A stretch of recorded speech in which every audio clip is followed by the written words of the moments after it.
If I were to live my whole life again, I'd still want to be a lasalista pa rin. Bayaran man ako, I will still say to you, I'd rather be green than be blue.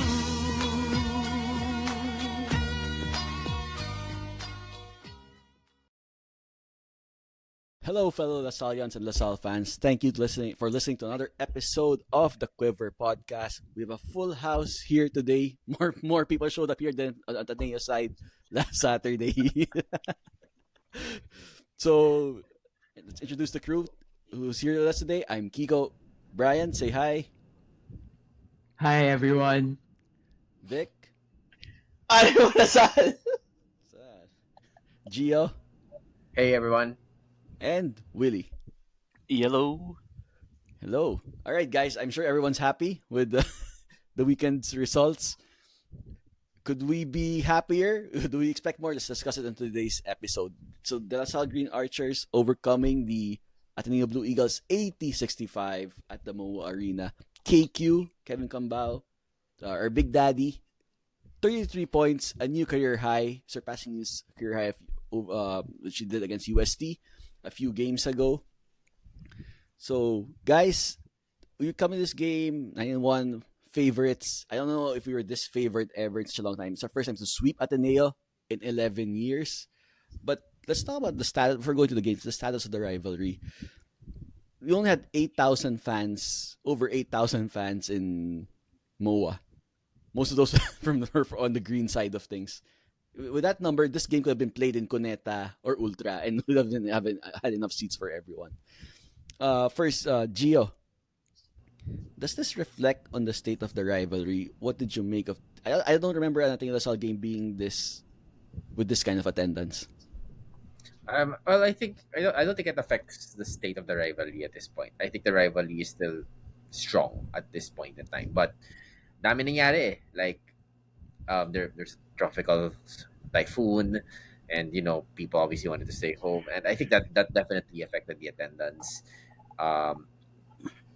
Kulela at Ateneo, so Long may it last, and long may it last. Pero honestly, like tayo naman, like we've had bad years, but we were never in 8th or 7th place. Alam mo yon, we were always nagba-back to back 5th place tayo, pero we were never that low. And I guess the community still had something to cheer for in that sense, and I would imagine it's a bit harder for them right now, and kasama mo all the rain, and the rain also does come from their sides because mahangin and sticks. So self-cost yan eh, di ba? Yeah.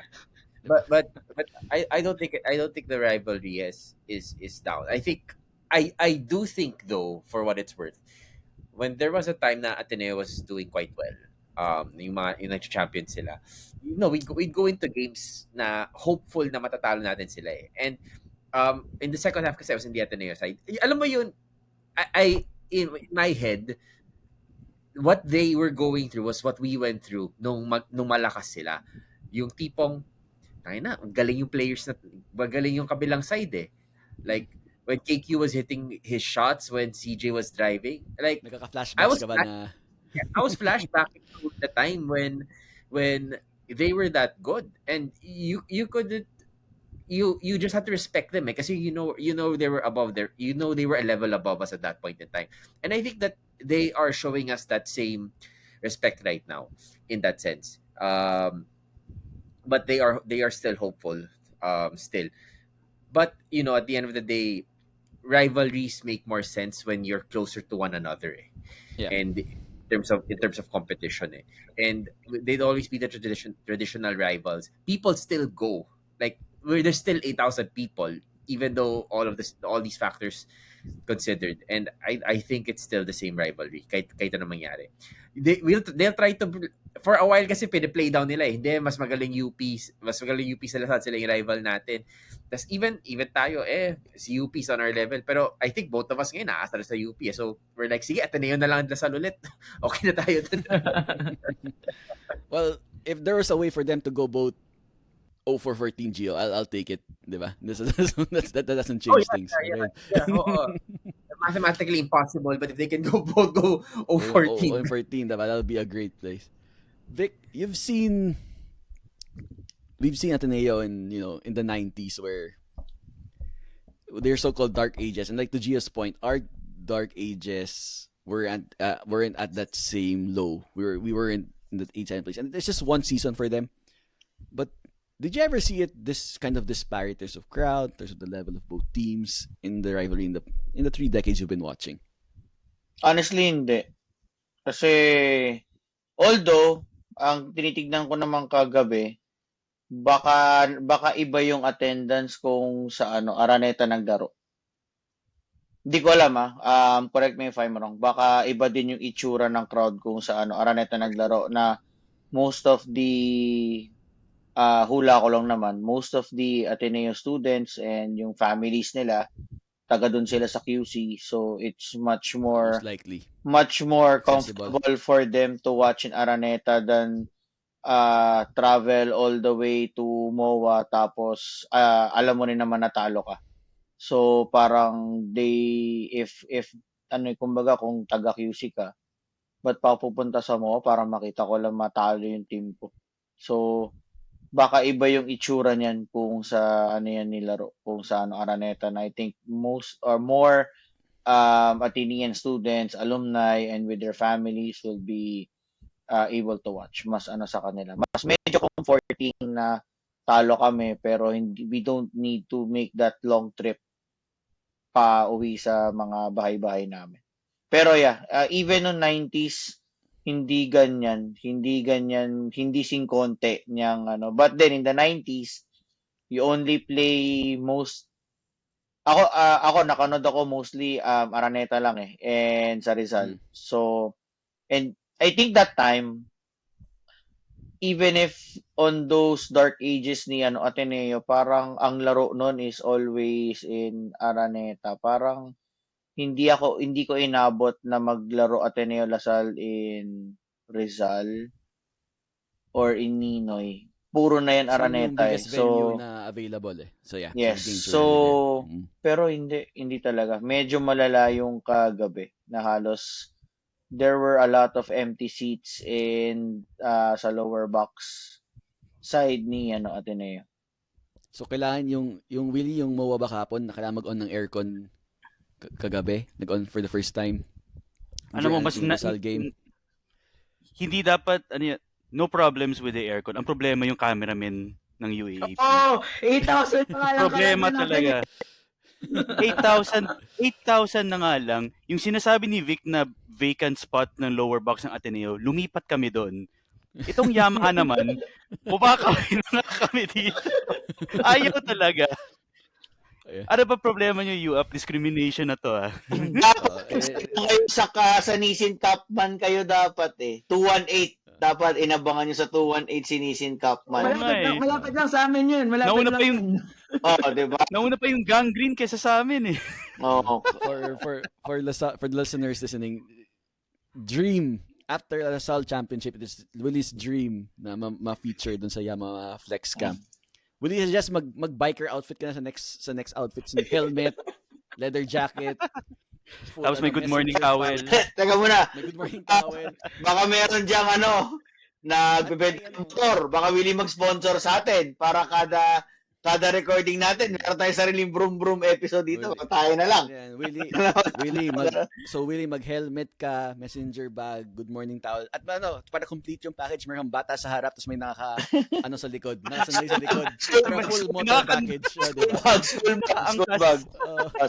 School bag. Sa harap, tapos may babae sa likod, diba? Full family. I'm sure ma-feature ka na nun. Okay, going to the game. Brian, 80-65, 15-point win.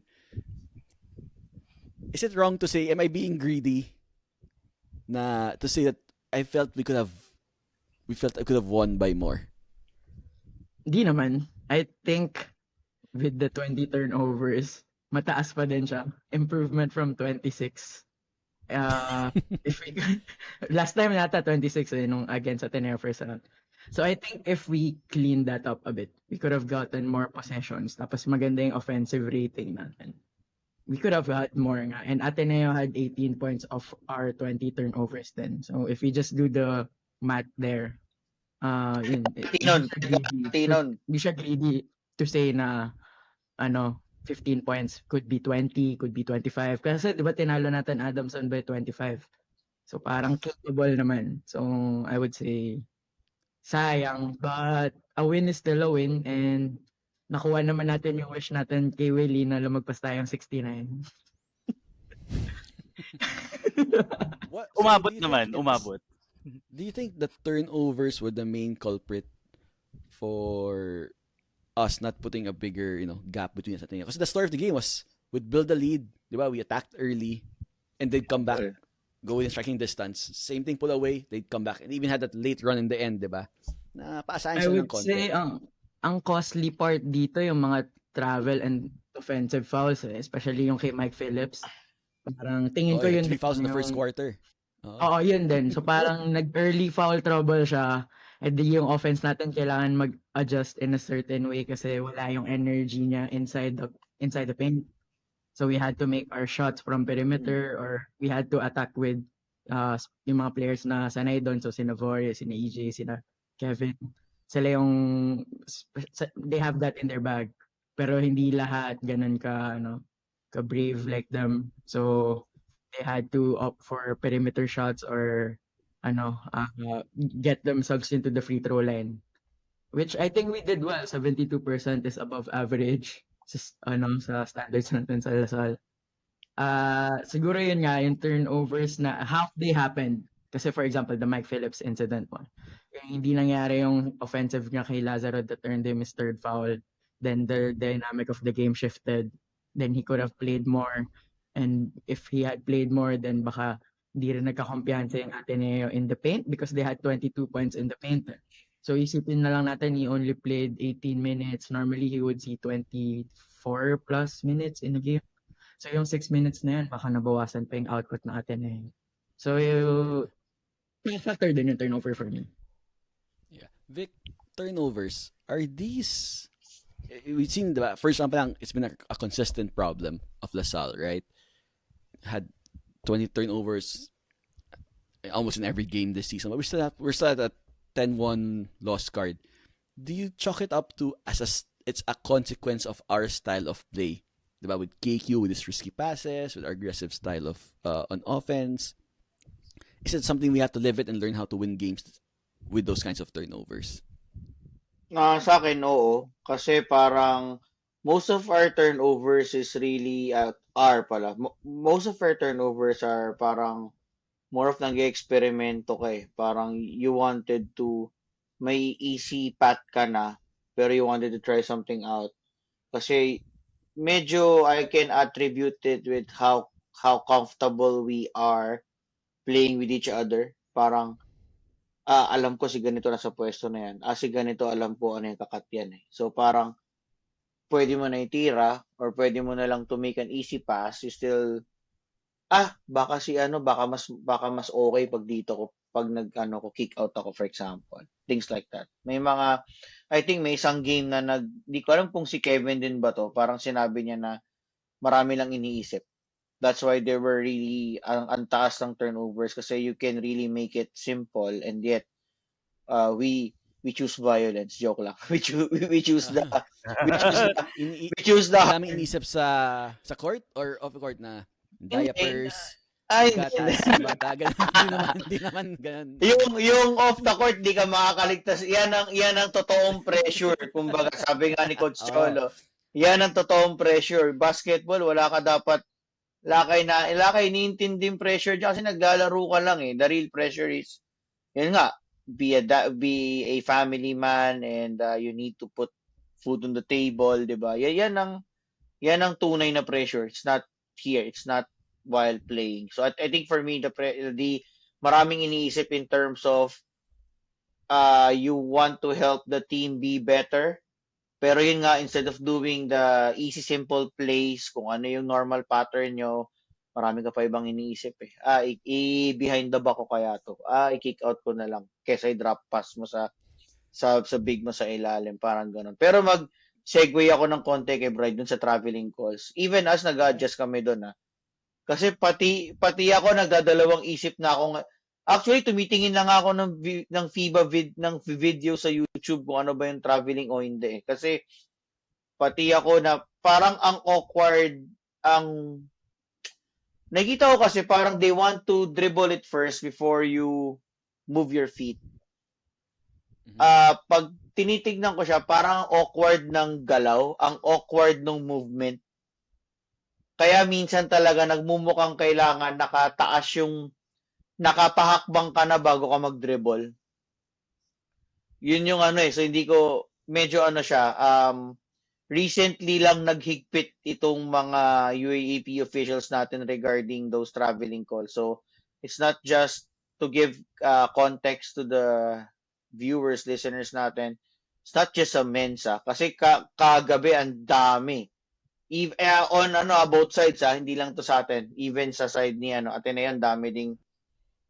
And most of the time, ang tinatawagan, yung mga spot-up players, pag-catch, tas pag biglang, kunyari, nag-jab ka or nag-shot fake ka and then you try to attack the basket, yun yung mga kadalasan tinatawagan ng traveling, even sa amin sa women's. So, yun yung hindi ko alam adjustment or whatever, kailangan tignan, but yun nga, yung nakasanayan mo movement, medyo awkward siya tignan as compared to ano ba talaga yung gustong makita ng mga game officials natin when calling that. Kasi I don't see it stopping, and hindi ko alam sa games today ng UP Adamson and FU USC. So hindi ko alam kung how frequent it was called today, pero yun medyo siya. Medyo Yung UP wasn't called for traveling because they're used to it. Nagsa-Serbia sila.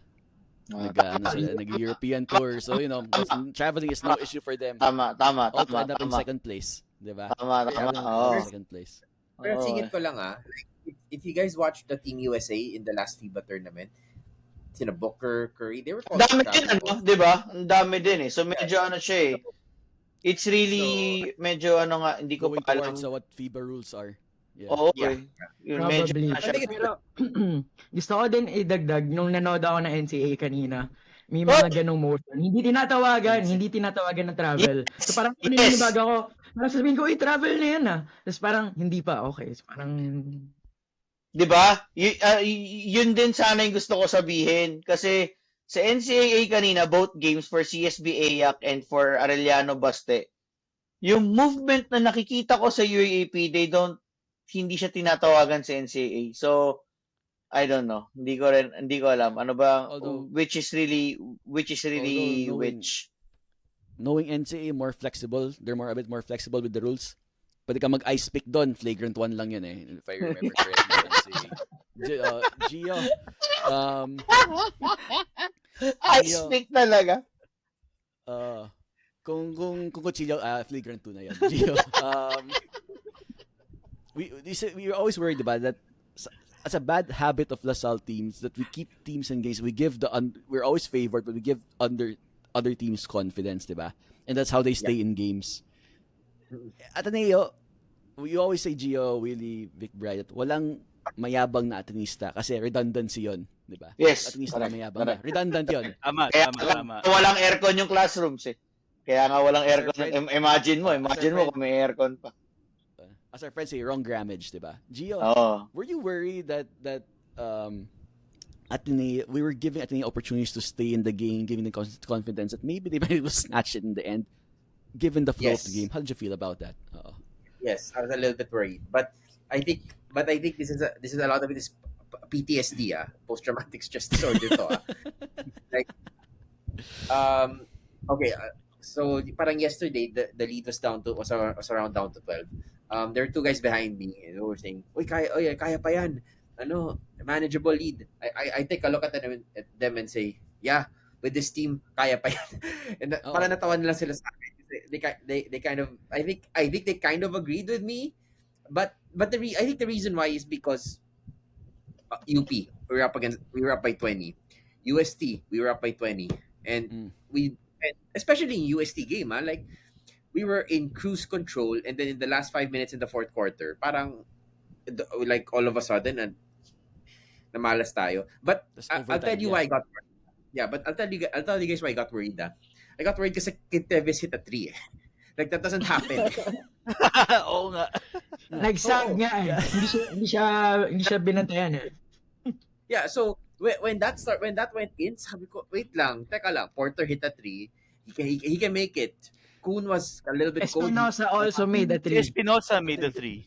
And Lazaro then made a three. He just threw it with one hand yeah, so that and the shot yeah, clock. Parang, diba? yeah, Those things exactly. na And then Kid Tevis made the three. Sabi ko, teka lang, wait, 12 points with 3 minutes to go. Kinakabahan ako yeah.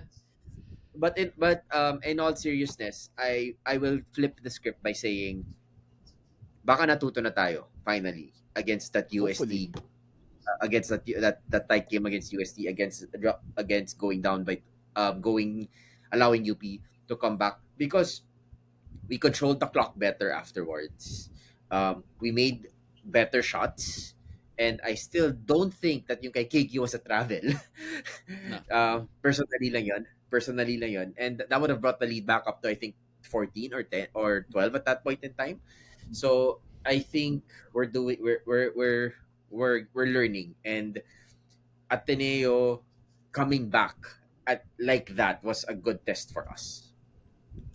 Yeah, given the high pressure of a rivalry game na momentum swings, emotions, diba? Could really swing a game in a team's favor, and good thing we're able to handle that. Willie, now to you. Do you think, are you worried about this trend of us giving up leads, having to hold off teams in the end? This is something that worries you for the rest of the season, going to the final four. Ako personally, I would similar din to Gio na medyo may PTSD na rin ako when when recounting all of the times when we would lead by a huge margin and then bigla na lang hahabulin tayo tapos matatalo tayo.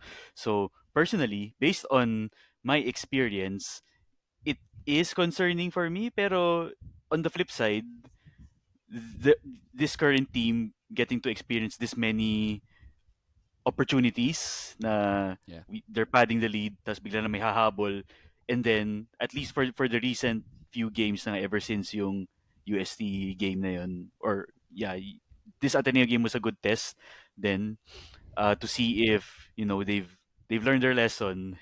na na magandang test nga din siya to see yung resolve nila, na if they said na they don't want another repeat of that UST game, it's opportunities and moments like these that really uh kind of like shoves it in their face to really test them. So to see them really performing like how a champion should is reassuring. Pero sana we don't let it happen too much. Wag na natin sila pagbigyan. Let's put them away para it's easier for everyone. Were you happy that there was no Porterhouse issues? Jared Bay had a good game, but at least were you happy with the containers of the team, Willie? You didn't have to see that Oh, graphic anymore. okay lang. Oo, basta ano yun, house lang nakalagay. Sige, pwede na. Baka pwedeng ano yun. Baka pwede pa nagsosolo na nga lang siya eh. In the words of Brian, pag nagsosolo na lang siya, maging home alone na lang.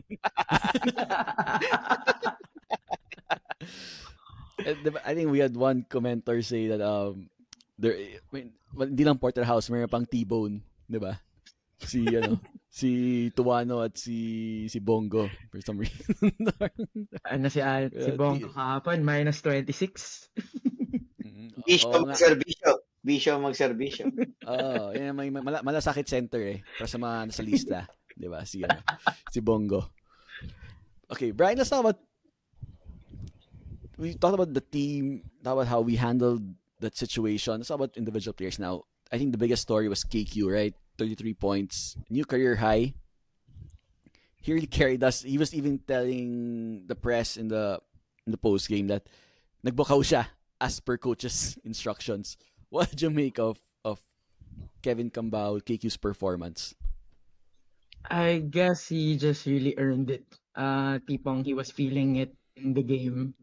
We can see that the ball gets to him, and then may times na he'll just wala na siyang ibang isipin pagkakuha niya eh. He'll just shoot it and then papasok na kasi kalkulado na niya yun. Parang kahit may challenge yung shots niya, as long as he gets up, pulls up the jumper, pasok na yun, or at least he's confident about it.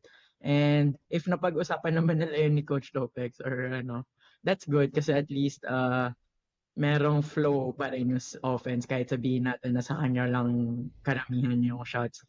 Kung tutuusin, he had 22 attempts when the rest of the team had 37 lang.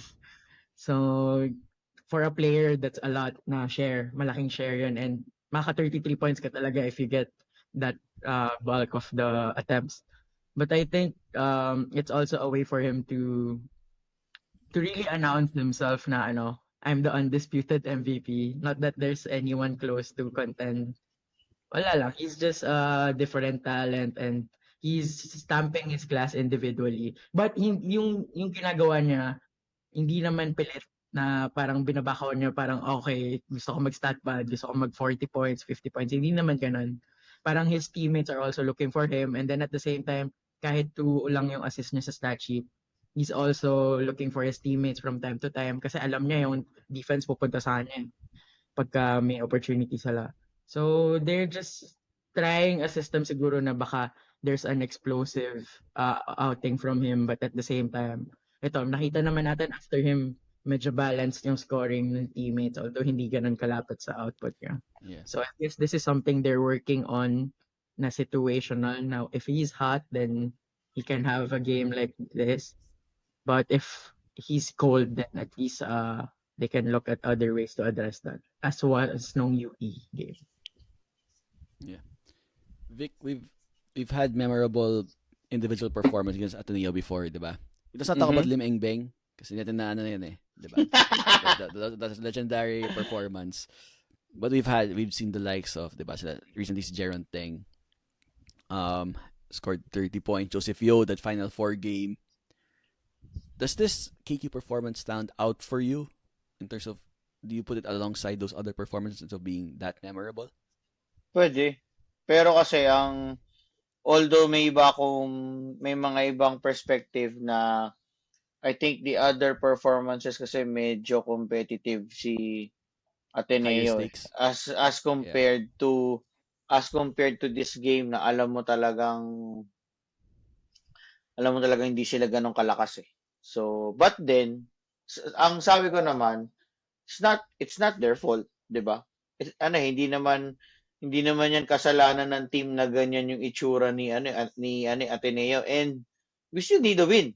Tawag dito, kailangan natin ipanalo yung mga games na yan eh. So kumbaga regardless kung ano yung level of competition, kung gaano kalakas si Ateneo, gaano kahina, we need to pull off that win. And given the circumstance that we were in last night na foul trouble si Michael, Henry is also not playing well. So technically, we are playing with our two bigs the rest of the game. There was even a time that Kevin played center during fourth quarter na nag-small ball tayo. I have to commend that. Kasi given that moment, ano yung nasa harapan natin, Kevin delivered when we needed it the most. Kasi we also cannot afford to lose kasi nga andyan lang si UP eh. So we need every win that we can get to 'di ba, to at least get that twice to beat advantage entering the final four. So it's really commendable performance. Hindi yan siya pwede baliwala. Yeah. Gio, we've always talked about our depth, right? So KQ scored 33. No other archers scored double digits. We had a bunch of guys with 9 points and below. Do you see this as a sustainable model to winning that kind of shared output? Is it something we can do going forward? Of course, Mike was in foul trouble, right? But do we want to see us more balanced in terms of our scoring? My normal answer to that would be yes, but with the generational talent like Kevin, okay lang. Okay lang. Oh, Magbakaw ka nga, let it go. diba? Magbakaw ka. Like, if you're shooting that well, let it go. Let it go. Like, if you have the best player in the UAAP on your team who's that hot and scoring 34 points. I would much rather that. But I would also provide the flip side to this argument. If KQ wants, he can turn on his assist mode kasi. Mm, And that will let good his point. teammates involved. But the problem is, and I don't know what you guys feel about this, was that he was trying to get that on during the first round. And hindi siya nag-workout for whatever reason. Whether that's because he was being double teamed the moment he got the ball, because they were anticipating his passes, or is it because the opponents were playing zone, so mas na kukuha yung passing lanes. Um, I, I think him adjusting to just saying, okay, f that, I'm just gonna become a scorer, is completely fine.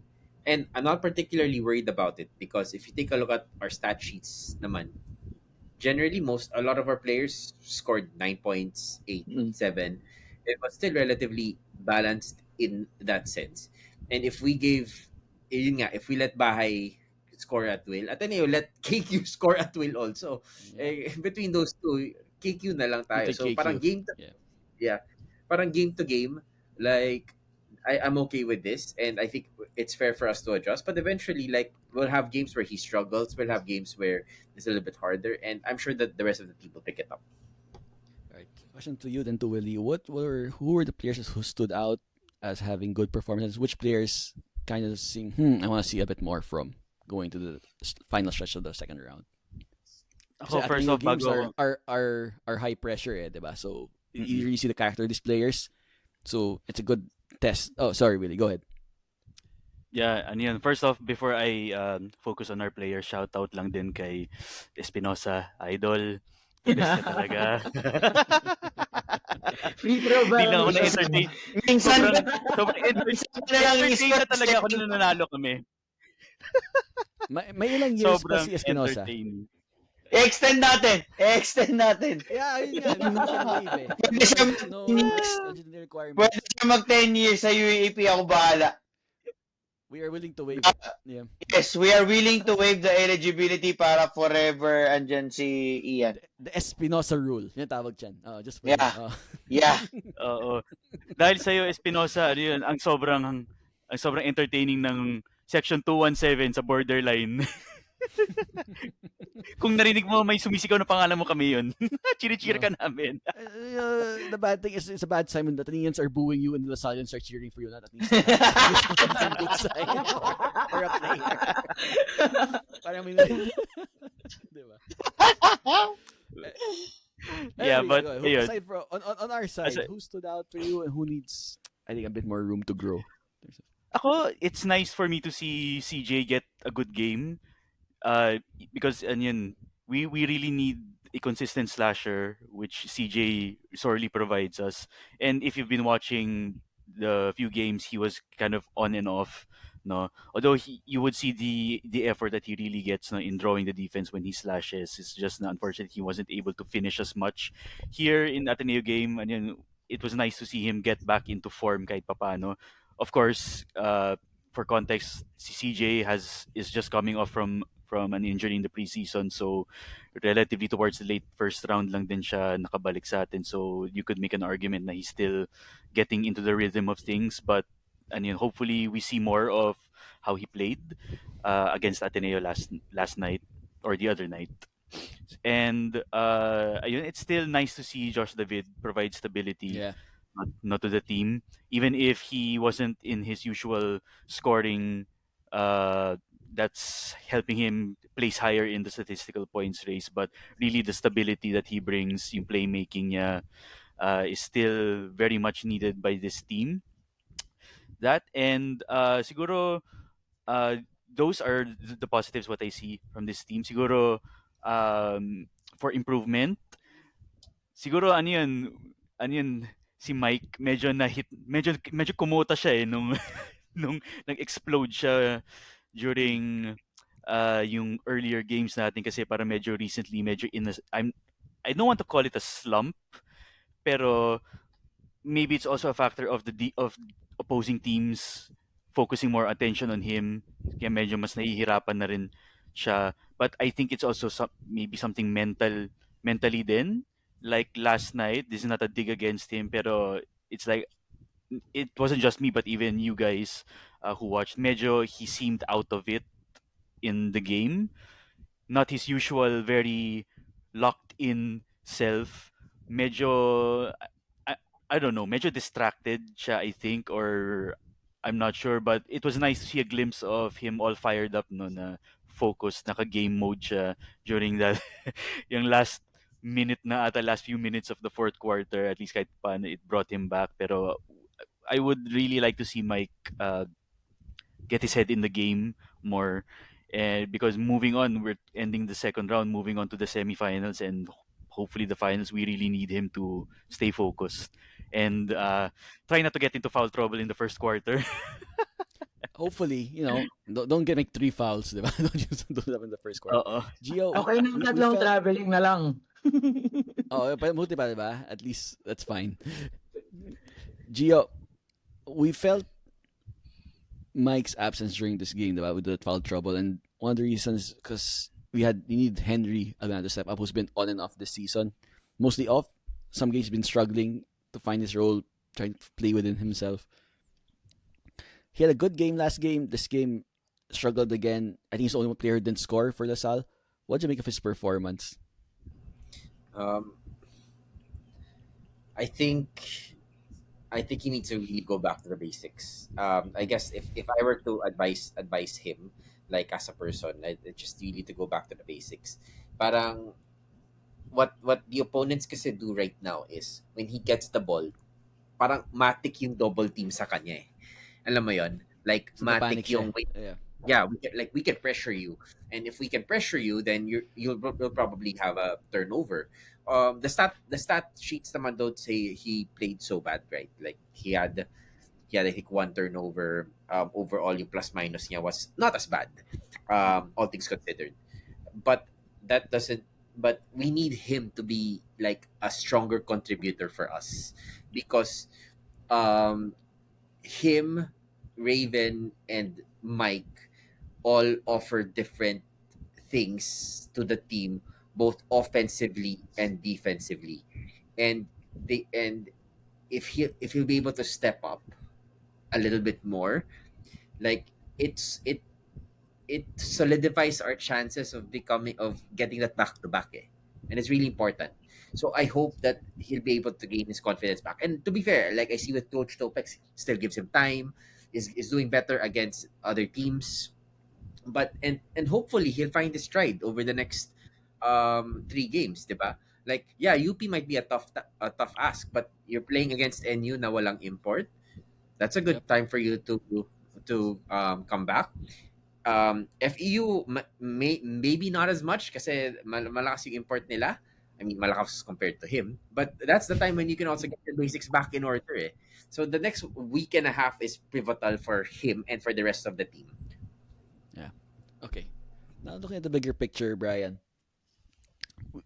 Ateneo is struggling to make the final four. Right? You said we're at 10-1, going for the twice to beat even the number one slot, right? We always don't want to take wins against Ateneo for granted, especially what we've experienced in the past, diba? Those times we've tried to forget. Did this win still feel as satisfying for you? And I don't know if there's a bit of baby brothering going on. Diba? People are posting yung video of si KQ high-fiving Porter. si Porter. Talking about teams with winning traditions. Did it feel as satisfying for you, as intense for you, looking back at that win? I would say myself 10 to 15 years ago, I would really love it as much as in I don't take any win for Ateneo for granted. But the mood yesterday, as we described in the show and as people have seen nung pinood sila, parang alam mo yung konti na lang home game na siya ng Lasal eh. So hindi ako parang nagulat nga ako ang lungkot ng Song for Mary. Literally parang sabi nga ni Vic, kulang na lang may kara ng patay dun sa gitna ng mga arena na dumadaan. Kasi kahit yung trumpets nila, yung nila, wind instrument nila, di ba usually sobrang sila, loud and talagang parang sumasayaw yung vibe. Kahapon kahit yung pang-asar nila sa free throw na horns, wala, parang Flat. canned. Oo, flat talaga. So parang sabi ko, okay, I mean, siguro hindi siya satisfying na, uy, ang sobrang sarap. It's more of relief na, at least hindi na disgrasya. Kasi it can happen, di ba? Parang yun yung fear Really? natin mangyari. Pero, I mean, sa akin kasi, di ba, almost everyone, kahit yung mga atenista, nililista nila na talo na sila before this game. So for me, when we won, syempre, there's that relief na, I would say. Satisfaction, kasi parang no lesson dahil expected siya. Whereas kung dikit na if it was us or them to win the title, yun talaga satisfying. Or if it's us breaking their streak, for example, tayo yung spoiler sa kanila, satisfying din. Ito hindi, baliktad. It's more of ayaw mo matalo kasi pag natalo ka, aasaran ka nila, sasabihin nila, ang hina-hina na lang namin. Tapos di niya pa kami matalo. So Natalo. yun yung sentiment ko going into that game. And then when we didn't let them lead even 1 second this game, parang sabi ko, okay, I'm cherishing moments like this kasi from the past, sobrang wishlist lang siya dati. I don't know if it's a sign na yung mga Atenista aren't as di nang aasar sa mga Atenista as much. Di ba? Baka, It's, kasi it's more of it's more ganyan nyo against UP Ganun na yung sinasabi. Parang nawawalan na rin yung satisfaction na nang aasar ka sa kanila kasi hindi na masaya. Oo. How about you, Vic? Did you feel that way? Is there a bit of did it feel as satisfying for you? Did it mean as much as UB Ateneo this season? Sweeping them, beating Tab twice, which I don't think we've ever done, right? Never beat Tab twice. Is that satisfying? Did it swing come as very satisfying for you? Ako, oo. Kasi, di ba, parang lagi natin naririnig for how many years running yung Tab is the best coach in the Philippines, di ba? Parang, in Tab we trust, di ba? Parang ganun eh. We've Hindi kami been, mag-recruit, si Tab na bahala. Diba? di ba? We're not recruiting anymore.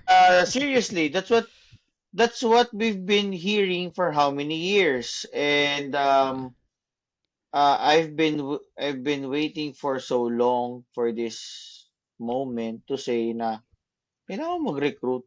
Hindi yan pwedeng at some point, alam mo yung kailangan mo talaga nung hinog na materialis na i-recruit mo. It can only take you so far, yung ganyan na system ball.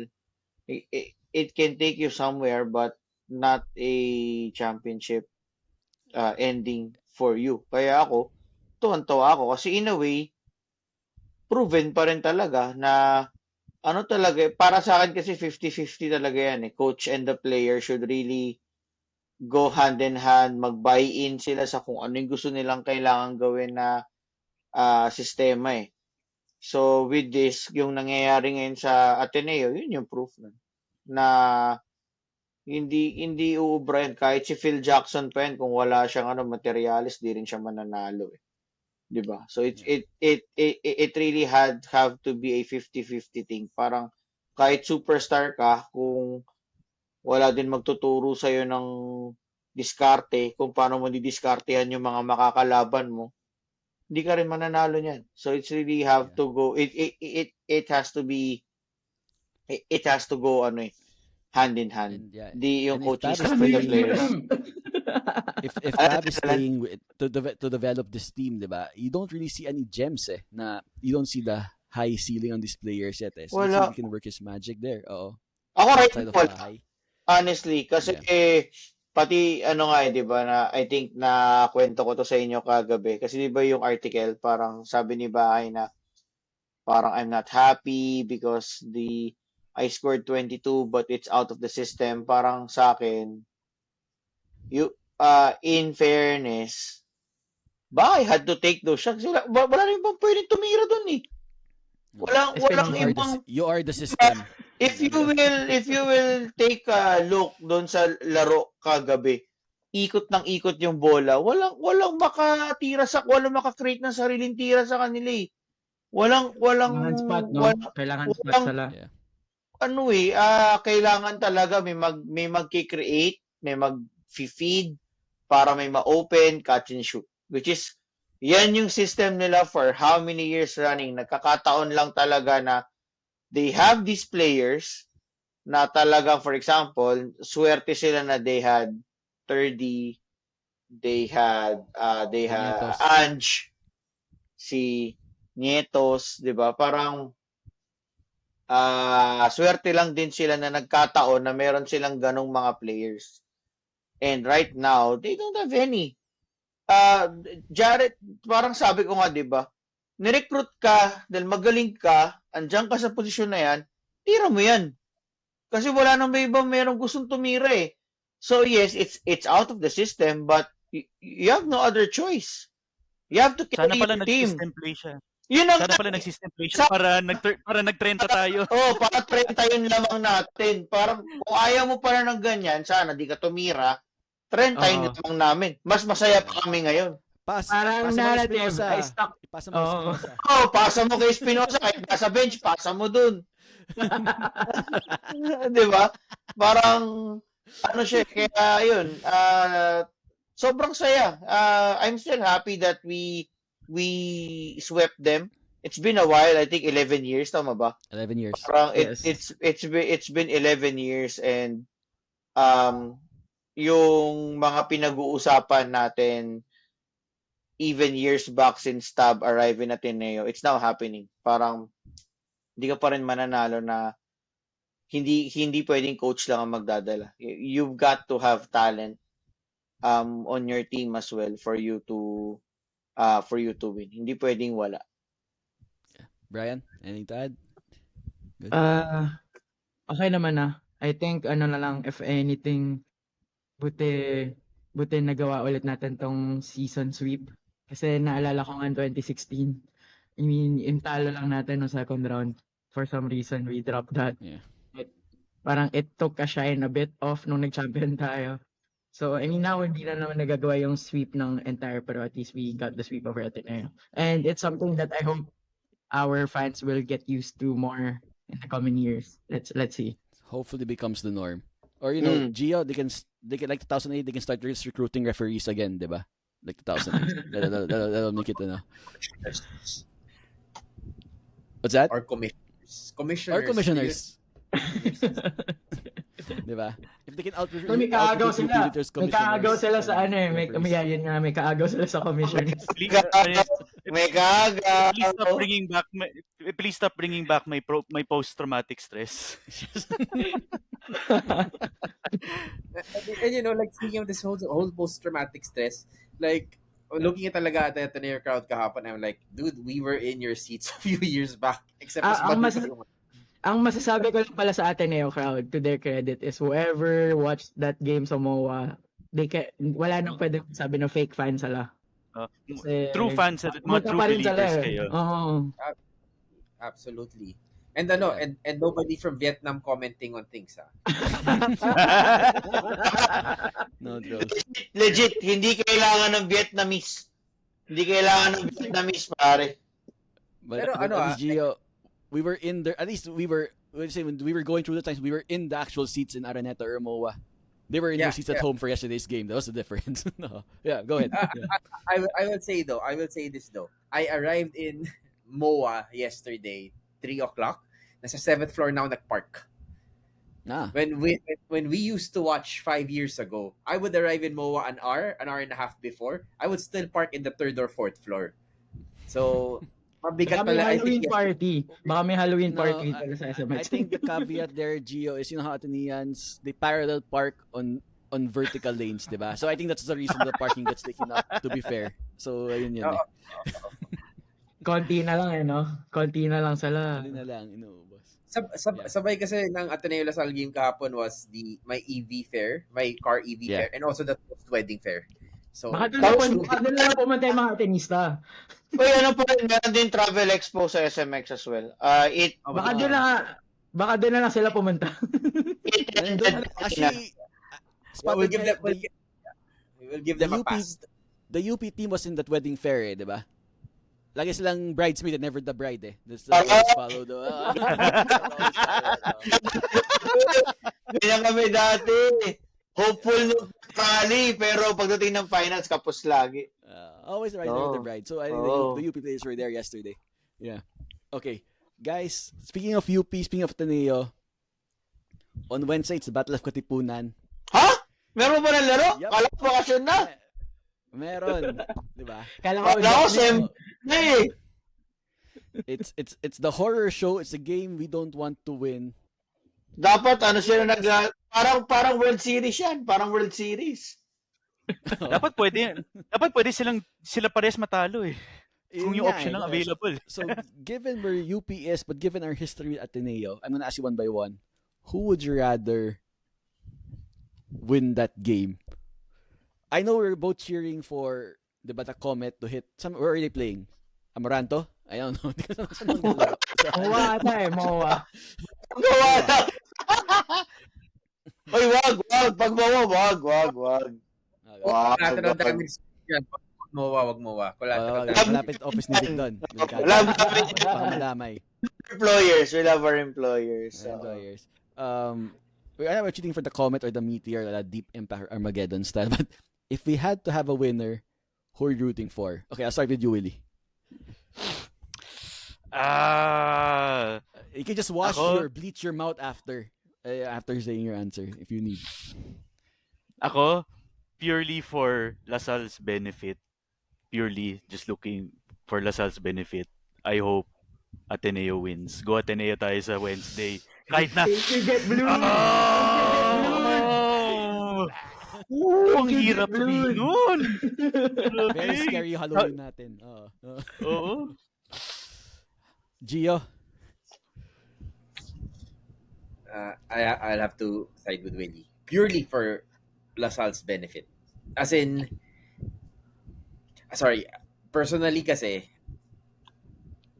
I don't want to face you in the ano. And I think they're locked in third place. You're just being practical, di ba? I'm just being practical. I'm just being practical. Yeah. And you're right. I'm torn rin, Gio, na can we just have Ateneo lose and we'll just take care of UP? Pero yun nga, there's that risk of the placings, the standings, di ba? Mas masaya tayo ng UE. Good point, di ba? Brian? I'm thinking more that day. Good. Yeah. Placing lang. Brian? Pwede bang devil's advocate ako? Parang ayoko pa din manapit ngayon. Plus, You mean... plus girlfriend ko na sa UP. Pero ang wish ko, manalo UP. So, may mga maapektuhan na... Ayoko injury eh. I mean, let's put it out, disclaimer. Ayoko mag-wish ng injury kahit sa rivals. Pero sana may masuspend or kung ano man mangyari sa kanila na hindi health-related. Parang all baka out brawl. pala. Pwede. Tapos sabihin, 10-game suspension. O kaya may napatunayan, nagbenta pala ng laro or something. Bahala na sila kung anong suspension niya. Kasi Brian, pwede dyan. May maglalakad sa harap ni Coach Tab. Oo. Tapos sasabihin mo. Tapos didilaan niya. Para sure, nakita. Didilaan niya. Para kita na sa camera. Then Espinosa trips over his own shoelaces, runs into the UP players, kagulo na. All out brawl. Pero yung tipong panalo UP, pero parang sasabihin nila, hindi sila masaya na sila kasi baka may nangyari sa player nila na hindi injury. Ayan, sabihin ko lang hindi injury. Pangit pa injury yan. Yeah. Vic, if you had to root for someone, who are you rooting for on Wednesday? Red Sox? The Red Sox. Hindi.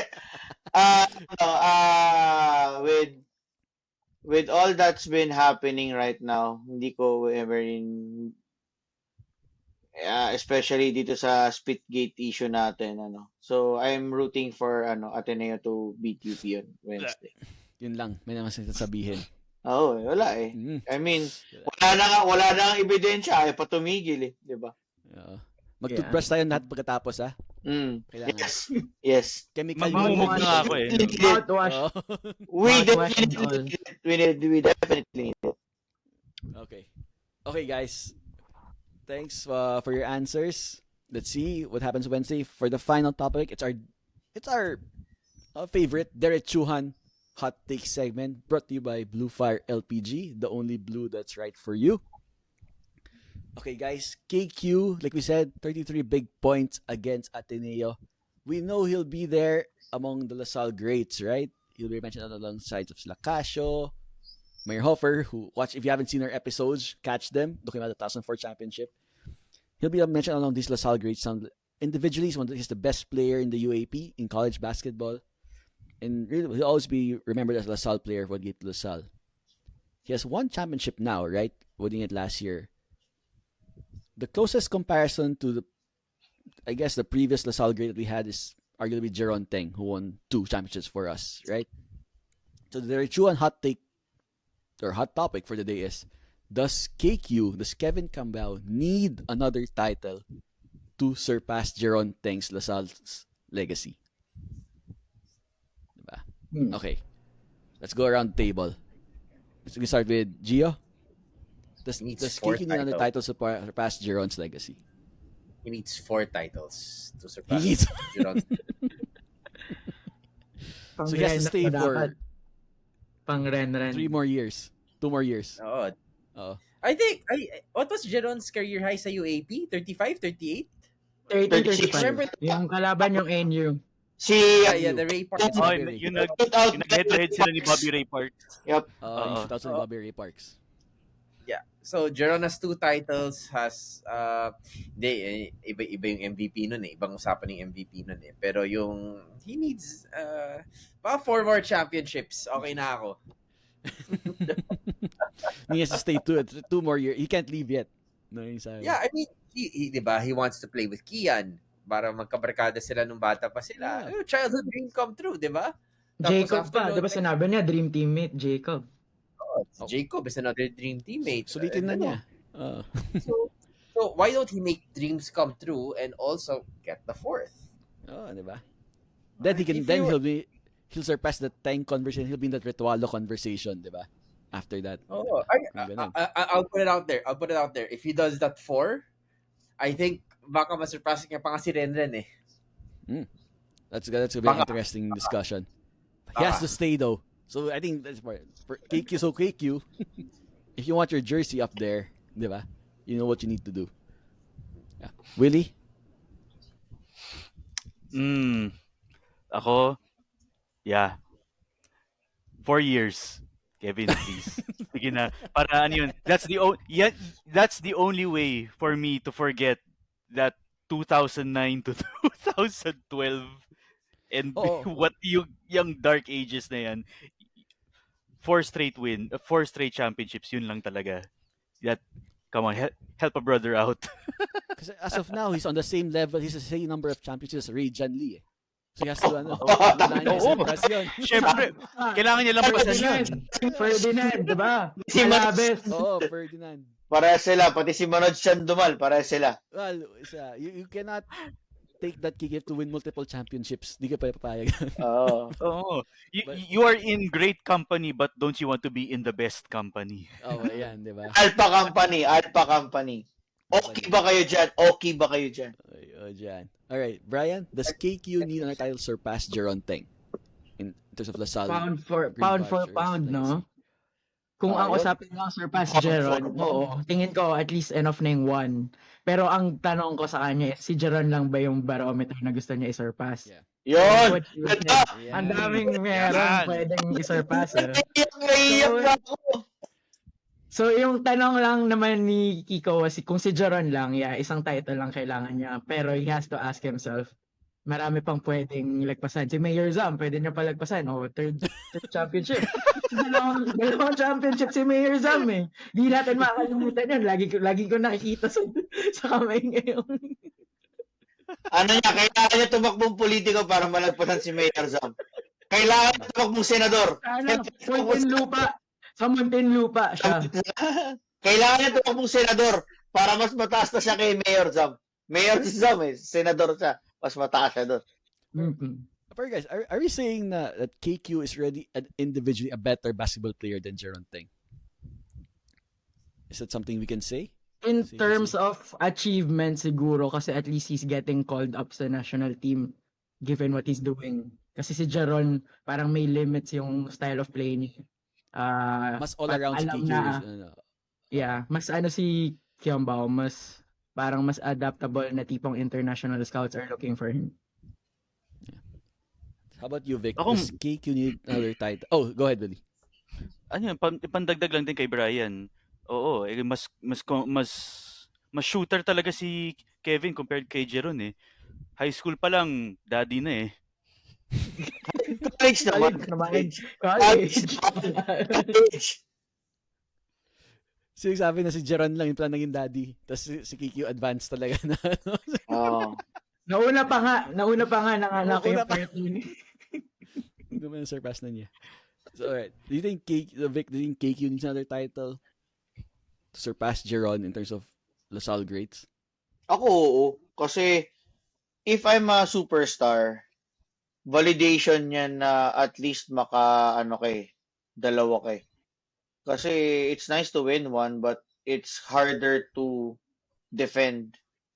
So, mas masarap yung accomplishment mo na for example, if I'm Kevin, I know individually, ako personally, if I will compare si Jeron and si Kevin, mas maraming pwedeng gawin si Kevin, especially mas matangkad siya kay Jeron. Yeah. Yung No guys, slack than yung Jeron. Iba lang nila si KQ. kumbaga, 'di ba, parang dun pa lang alam kong angat ako. So dapat parang mas may initiative ka pa na no, hindi ako kontento sa isa. I need more. Kasi doon kumbaga player comparison wise, alam mong lalamang ka na eh. So just to top it all off, hindi ako happy na isang championship lang. Mas masarap if you win if you win multiple championships. And I think last playing year ni, if I recall it correctly, last playing year ni Kevin next year. So at most that he can finish his LaSalle career with a three-peat, which is at this day and age medyo malaking bagay na siya since that's the latest streak that we have after the 5-peat ni Ateneo. Yung three-peat nila with Tab is the next one na eh. So winning, and matagal-tagal na rin tayong walang championship streak and we're not used to that. So it's also important na if you want to leave a legacy, alam na naman ng tao kung gaano ka kagaling. So mas maganda yung maiiwan mong legacy if you bring that streak of championships to LaSalle. Ako personally, hopefully mag-champion this year, mag-champion next year bago mag-exit talaga si Kevin. So at least we can have a three-peat dito sa modern era. Alright. Oh, sorry Gio, 3 lang pala yung pwede. Unless we change some rules. You'll never be No surprised. friends in high places. What I would say lang about all of this is also that I think KQ and Jeron have gone into drastically different Green Archer teams. Yes. Like I think KQ has not just teams, but UAAP wide. Like KQ good had point. to go through very difficult Ateneo teams, FEU teams, NU teams, UST teams as well. right now KQ's had to go through tough Ateneo and UP teams eh. So mas I think it's a little different. So Good point. May context in terms of the competition, right? Yeah, that's a good thing to Agree naman. Tama yun. Agree naman yun. Yeah. Yeah, and playing style was different also. Like back then, mas drive ka, and Jeron was like a master at that, driving, backing down in the post. Now it's not like that anymore. It's more 3-point shooting, spacing the floor. So contextually, it's also different. Yeah. Okay, great point. So, let's see what happens to KQ. May he win 1, maybe even 2 more titles with us. Then we'll have that conversation of where he ranks among LaSalle grades. So let's get the title. All right, guys. Thanks for joining us today. Just a little reminder, we recently released, you haven't seen yet, the Rico episode, looking back 2004. Great episode, great stories from him. We have a long break. I think we play November 6th next. Yep. So against FEU, midweek game. But on Wednesday, for our Halloween, we have a special episode for you where we ask you what are your LaSalle superstitions? We have a lot, diba? Lucky shirt, di nililigo. I will get into that. We'll talk about yours. We'll talk about ours. It'll be a great fun episode to get into the holiday break. Going into Halloween, All Saints Day, All Souls Day. So watch out for that. So to make sure to stay tuned and subscribe to our YouTube and Spotify pages here in the Queer Podcast. Thank you for everyone for listening to us. Shout out portion, guys. I know people have been approaching you at games. First, from the Achacosa family, Cynthia Lim, yung auntie nila Anton at ni Ate Cha. Constant listeners, thank you for listening to us. Shout out to you. Guys, go right ahead. Si Willie Ako muna. ako. Si Gio Ako muna. muna. Sige, go ahead. Kaya hello, Brother Oka. Thank you for listening to us. Good morning. Good morning. Good morning. Good morning, brother. Good morning, brother. Batiin din natin yung mga nagsasabi na they're looking forward to our show. So kahapon si Mr. JD Trinidad and then si Skipper Kuna nag-participate sila sa namin, parang reels, abangan nyo na lang. Si City And Administrator. then- Oh, nice. Yeah. And then Yes. Exciting. si Willie maraming friends eh. Sino ba yung mga mga babatiin? From other side pa nga ata yung friends mo eh. Oh, may very special shoutout ako. Super special shoutout to Get Blued. Yes, the Ateneo shirt brand. Guys, no biases. Really, speaking as a consumer, 100% incredible customer service. Impeccable. Bakit? Impeccable. Mamaya, malalaman sa next episode. More than their Sobrang wins. Diba? Oo. Oo. Baka naman, we accept affiliate links kung gusto mong no. Mababenta pa yung ibang stock nila. Oo.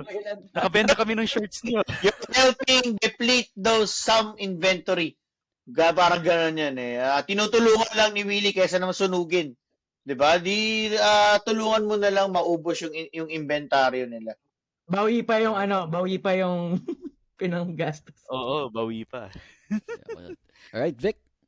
Audrey and her family, kay Chechi, kay Boss Andoy, kay Trish, Sir Eric, to the coaches ng women's basketball team and to all the lady archers. Tapos, yun lang naman. Coach Mon and si Coach Gian din pala. Coach Mon, Coach G, thank you for the photo. Thank you for allowing us to use your, yung napakaganda ninyong napaka-memorable ninyong photo doon sa favorite game of the season namin. So far, doon sa ating graphic for our next episode. So thank you. Thank you, Coach Gian and Coach Mon. We appreciate it. Thanks everyone for the Quiver and approaching us, giving us shout outs.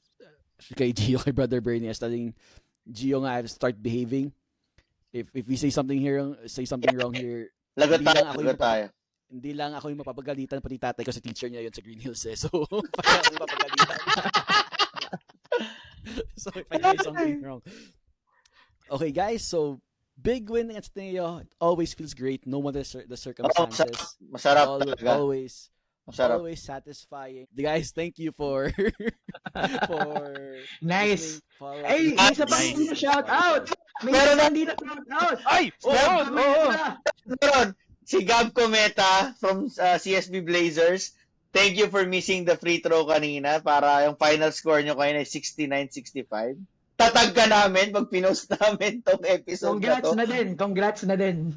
Nice. Congratulations. Nice. I mean, last time na medyo maganda parehas record both CSB and DLSU was back in year 2000. So, 2000. nag-champion parehas. So, hopefully, we can do a repeat of that Let's do the double. this Let's do year. the Yep. double. Ayan, matatapos ni 69th minute. Yeah. All right, everyone. Thanks for listening. And I would say, beat Ateneo. Ano Sa... If I were to live my whole life again, I'd still want to be a lasalista pa rin. Bayaran man ako, I will still say to you, I'd rather be green than be